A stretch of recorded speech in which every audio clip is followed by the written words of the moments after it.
Beshem Hashem Naaseh Venatzliach Boker Or en ce mercredi 15 du mois de septembre et le 9 du mois de Tishri. Shiur acheté par Aïcha Yekara Dvorah Alouche pour l'élévation de l'âme de Eliaou ben Jocelyne Myriam Zahava. Zichrono livracha Roi Hashem tenachenu began Eden Elyon v'chol ashurvim imo bichlal arachamim v'asilichot וכן יהי רצון ונאמר אמן, שנשמתו צור החיים ולא נדע יותר דבה. בעזרת השם לנשמת ג'ורג'ל ובת שמחה אליס, וכן ג'ולו יום טוב בן יסמין אדם מרדכי בן דוד דתיה ג'רח גוליק אלי אלמן, בן מזר חיים אהרון יוסף, בן אסתר, וכן השם הטוב, אמרם בן יעקב אזולאי, ששון בן אסתר, דדה בסעודה בת אסתר, וכן רוזין מרטין סעדה, ז'ילבר ויקטור חיים, בן ללה, וכן על זה הדרך, רפואה שלמה של כל חולי ישראל. Et on commence tout de suite ce shiur, puisque nous avons déjà, juste avant le shiur présent, donné la liste de nos malades.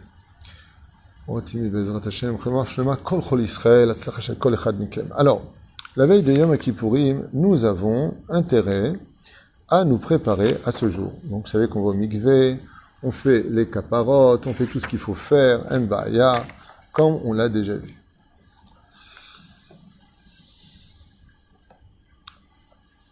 Il y a une grande question vis-à-vis de Malkout. Alors vous savez que nous avons un minag, comme ça figure ici dans le Sidour de Yom Kippourim, Yesh Noagim Lasot Seder Malkout. Donc on a fait déjà Tarat Nedarim Baboker, avec 10 personnes. Les maris peuvent sortir les femmes de la mitzvah, comme on l'a déjà expliqué. Donc un Bezebaya. Et un père peut sortir aussi sa fille de ses Nedarim, entre guillemets, mais pas tous les Nedarim, puisqu'il faut des fois un Chacham pour défaire un Neder. Et donc, Malkout, comment ça se passe? Eh bien, on se met de côté, Veifshot begeda vegale gabo, ve libo al ahagora. Donc, qu'est-ce qu'il fait? Le minag, c'est de se mettre de côté, dans la cuisine, par exemple, de la Beth Knesset, on enlève sa chemise, et une personne sortira une ceinture en cuir, et autre chose, non, juste en cuir, et commencera à frapper en disant, le vidouille, charata bedim'a, bien entendu, avec donc le vidouille, il s'excusera d'avoir fauté, si on ne fait pas de vidouille maintenant, charata, le regret, bedim'a, s'il peut pleurer, c'est mieux, et donc il dira, celui qui frappera, vehu rachum yichaper avon velo yashri dirba leashiv apo velo yair kol chamato, 3 fois de suite. Donc 1, 2, 3, et aussi sur le cœur, ta. C'est dingue, bon, c'est minagim, il y en a qui font pas sur le cœur, il y en a qui font peu importe, aval kacha omrim. Et bien entendu, après il y a des textes à dire, vous les verrez dans le Sidour, vous les avez ici. Avant de commencer, il dira Moussar Hashem beni al tim'az va al takot stochach betochachto ki et asher yehav Hashem yuchiach ucheav ben et ben yichze v'yadata im levavecha ki kasher yaser ishet beno Hashem Elohecha miyasreka. Et après il dira im lo tishmor lasot kol divra Torah azot, si tu n'as pas gardé les préceptes de ma Torah, à Ketuvim Basefer Hazeh, l'Ira et Hashem, de craindre l'Éternel ton Dieu, un erbad ve'anora, honorable et terrible, Hazeh, et Hashem Elokecha, l'Éternel ton Dieu, ve'ifla, et Hashem et Tekotecha, et Makot Zarecha, Makot Gedolot, ve'nemanot, v'acholaim, et donc, Dieu dit, si tu n'écoutes pas ma Torah et mes mitzvot, et que tu ne tiens pas compte que je suis l'Éternel ton Dieu, et que tu m'as promis fidélité et respect, eh bien, tu vas en prendre plein la tête. Voilà exactement ce que vient de dire ce texte-là. Ça veut dire que Dieu nous dit, eh bien, tu déposeras sur toi des coups et des mauvais coups, voire de grandes maladies, qui s'abattront sur chacun de celui qui ne fait pas Torah Mitzvot, ainsi que sa descendance. Waouh! D'où l'importance, d'ailleurs, je voudrais rappeler à certaines personnes, quand ils font des choses qui ne sont pas morales, de ne pas être égoïste, de penser à vos enfants. Parce que Dieu, comme on vient de lire ici, Makot, écoutez bien, et Makot Rav, et Makot Zarecha. Tu prends des coups toi, mais tes enfants aussi vont payer pour toi. Pourquoi Dieu ferait subir aux enfants? Parce que les enfants vont subir la même erreur que toi. Et donc, Dieu reporte la faute des parents sur les enfants. D'où l'importance, quand un homme, par exemple, il décide de faire une bêtise comme de tromper sa femme, faire zera levatala, de mentir, d'arnaquer, de faire du mal, qu'il sache qu'il condamne ses enfants à des souffrances.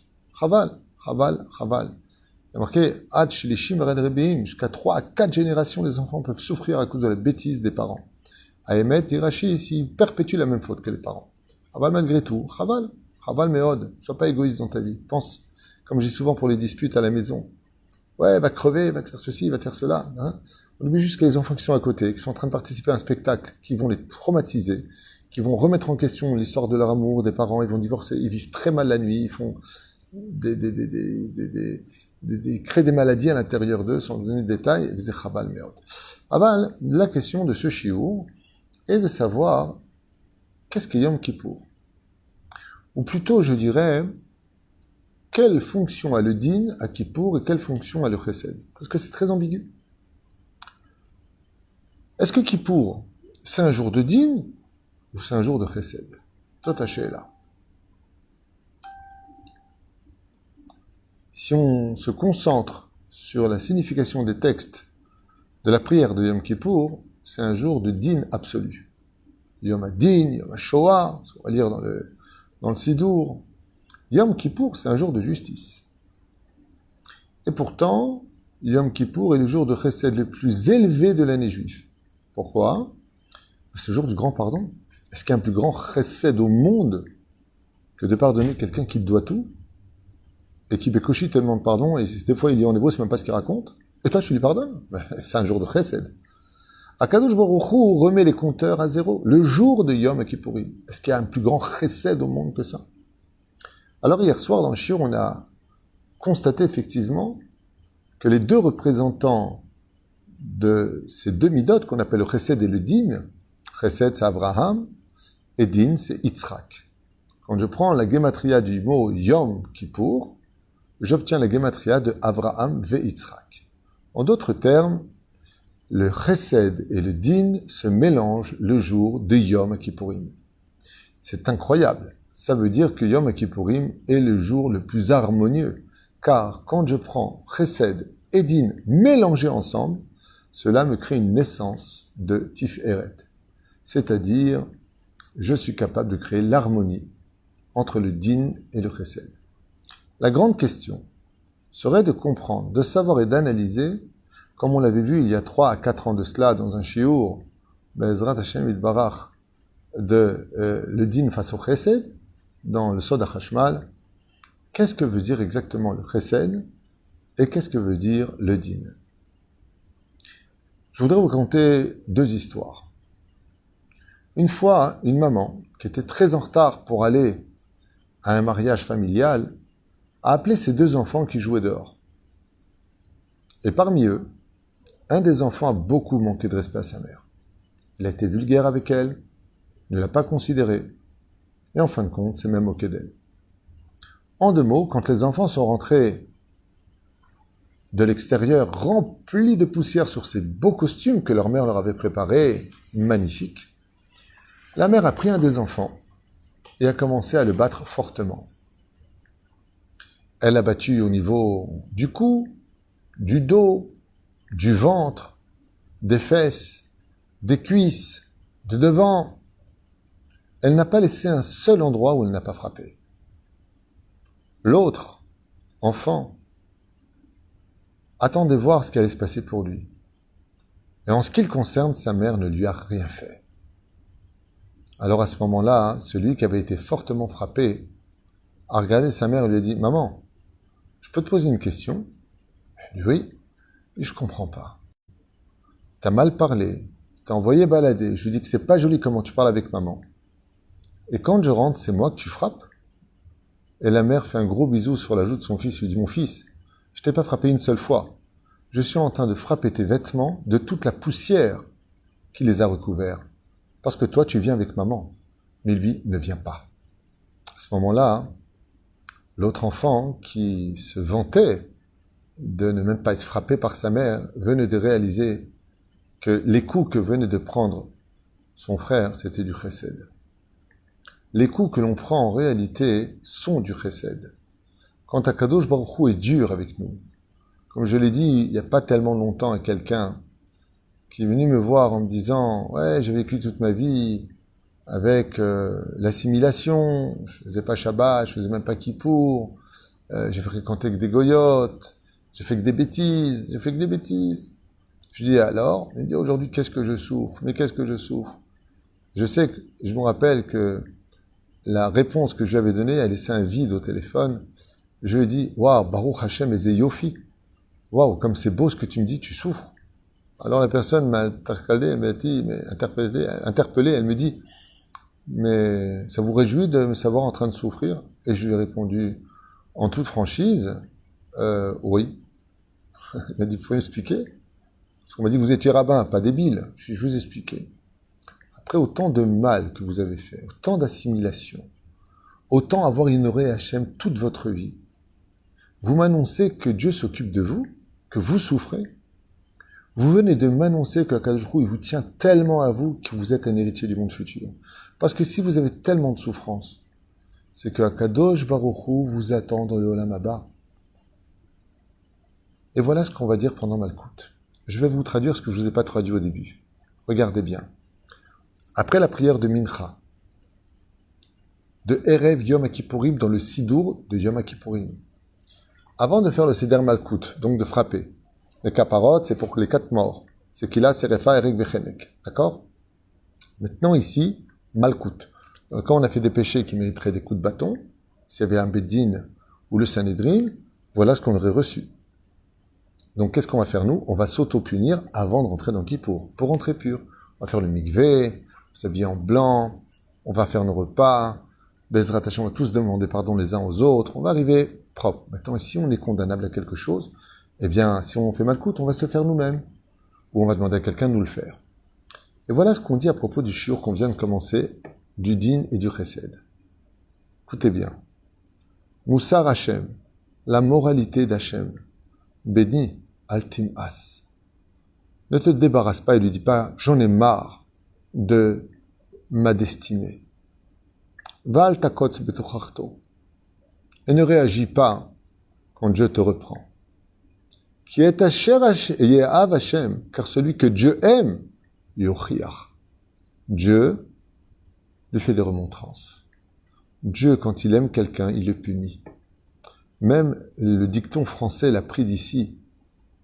Qui aime bien, châtie bien. Parce qu'il attend de toi des résultats. Et voilà ce qu'on dit avant de prendre l'écoute. Car Dieu t'aime, alors il te reprendra. Ucheav et ben irtse, tout comme un père qui veut que son fils devienne un homme propre, droit, respecté et respectable, il va l'éduquer. Yadataim levavecha, et tu seras avec ton cœur, qui kacher yeser ishet beno, tout comme toi dans ton éducation pour ton fils, va dans ta chambre, va dormir, enlève-ci, tu ne fréquentes pas lui, je ne suis pas d'accord, tu ne vas pas. On pourrait penser que tu n'aimes pas ton fils. Et voilà que les sages nous disent qui kacher yeser ishet beno, tout comme un père qui éduque son fils, on pourrait croire que le fils n'est pas aimé de son père, puisqu'il lui interdit, il lui permet pas. Car Hakadosh Baruch Hu Elohecha miyasreka, ainsi l'Éternel, ton Dieu, te reprendra. Alors d'un côté Kippour, c'est un jour où on ne mange pas, on ne boit pas, on ne va pas avec sa femme, on passe pas d'huile sur le corps, on ne met pas de chaussures en cuir. Et de l'autre côté, c'est un jour de dîne. Les prières sont quand même assez dures. Ratanu, avinu, pashanu, waouh. Et Hakadosh Baruch Hu de l'autre côté, il nous dit, je vous pardonne. Alors, c'est ambigu quand l'un est face à l'autre. La deuxième histoire, pour mieux comprendre et ouvrir l'esprit, est de voir une personne qui a une hémorragie. Lo aleinu velo alechem, si une personne ne cesse de faire des bêtises, et il s'endette, et l'hémorragie pour lui commence. Les dettes vont l'emmener à tout perdre. Si je l'aime, si je veux le sauver, est-ce que je le laisse s'endetter encore plus? Est-ce que je le laisse s'enfoncer encore plus? Ou est-ce que je l'arrête? Mais si je l'arrête, il va me dire, mais je perds tout. Je ne peux pas aller jusque-là, il faut que je continue. Alors quoi, j'arrête maintenant et je perds tout? On lui dit, mais tu vas tout perdre, réellement tout perdre, jusqu'à ta maison, jusqu'à ton pantalon. Mais si je l'aime pas, je vais l'encourager. T'inquiète pas, tu vas réussir. Ouais, vas-y. Vas-y! Mais qui t'a dit? C'est Bidjouk Kainyan. Quand Hakadosh Baruch Hu, il aime quelqu'un, et que cette personne-là ne veut pas comprendre, il le bloque. Comme il n'a plus le temps de réfléchir, il le bloque. Il le bloque des fois à la maison pendant son virus, qu'il arrête de courir. Pense un peu. Pense au jour de ta mort. Pense combien tu as parlé à la synagogue. Pense combien tu t'es cru au-dessus des autres. Rappelle-toi de combien de la shonara tu as fait. Et là, tu es seul dans ta chambre. Combien de coups de colère tu as eu. combien de mauvaises conduites tu as eues. Et là, tu es seul dans ta chambre. Comme un pestiféré, on te dépose le plateau devant ta porte parce que tu es facilement contaminable. Et ainsi donc, Akadosh Baruch Hu nous éduque à devenir meilleurs. Et Yom Kippourim, c'est ce mélange d'Abraham. Et l'autre, tu dis, mais attends, c'est moi qui t'ai insulté, moi j'ai rien. Il dit, mais toi, tu viens pas. Toi, tu peux rester avec tes habits sales. Toi, tu viens pas à la fête. Toi, t'as pas de monde futur. Tu continues dans ta médiocrité. Tu crois que parce que je ne te frappe pas, tu t'en sortiras. C'est exactement le contraire. Comme je n'ai pas l'intention de te prendre avec moi, dit Hachem, dans la fête que j'ai préparée le Olam Haba, tu peux rester avec tes habits sales. Mais lui, comme il a été correct avec moi, qui s'est attaché, qui m'a respecté, qui m'a aimé, qui m'a pas répondu, lui, je le frappe. Mais je le frappe pas pour lui faire du mal. Je le frappe pour le nettoyer de sa poussière, parce qu'il vient avec moi dans la voiture et participera à une fête qu'il n'oubliera jamais, celle du Olam Haba. La reine Bezrat Hashem, qu'on prie toujours pour que Akadosh Baruch Hu soit très proche de nous, qu'il nous aime très fort encore plus. Et même si des fois il nous tape un petit peu sur les vêtements ou sur le corps et que ça fait mal, n'oublions jamais que ce n'est que de l'amour. De l'amour parce qu'on va avec lui dans un voyage inoubliable qu'on appelle le monde futur. La reine Yom Kippourim, c'est un jour qui fait peur, c'est un jour de souffrance, c'est un jour où on jeûne, c'est un jour où on se rend compte qu'on n'est pas si waouh que ça, on a des mauvaises odeurs qui dégagent de nous, on n'est pas top, mais ça nous apprend une chose, c'est que Dieu nous prend avec nous dans son voyage pour une grande fête du Olam Haba. Lama, parce qu'il nous demande par amour de jeûner, de prendre sur nous, de faire le shalom, de nous surpasser. Donc on dit, attends, qu'est-ce qu'on va faire? C'est qu'il a ses repas et on fait les caparotes. Maintenant, on prend des coups sur la tête. Qu'est-ce que tu veux, Hachem? Qu'est-ce qu'on va devenir? Réponse, excuse-moi, mais juste fais-toi propre avant de venir pour que Bezrat Hachem, nous puissions danser ensemble pour l'éternité. Et d'apprendre qu'en réalité, les mauvais coups ne sont pas forcément de mauvaises nouvelles. Bien au contraire. Méfiez-vous de ceux qui ont une vie pleine et parfaite tout le temps. C'est pas forcément bon signe. C'est pas forcément, ça veut dire qu'on doit rechercher ce genre de choses, la souffrance. Ah ben, ce qui est sûr et certain, c'est que il faut un sacré niveau pour avoir une vie remplie de plénitude, d'harmonie, un sacré niveau de Torah, pour que Dieu te laisse tranquille au point de ne pas mériter de supporter ou ton poids ou ceux de tes frères. La reine Bezrat Hashem, il n'y a pas de mauvaises nouvelles sans bonnes nouvelles, il n'y a pas de bonnes nouvelles sans mauvaises nouvelles. La reine Bezrat Hashem, quoi qu'il advienne et quoi qu'il arrive, Masheba Baruch Haba. Kol Tuv et Tzom Kal.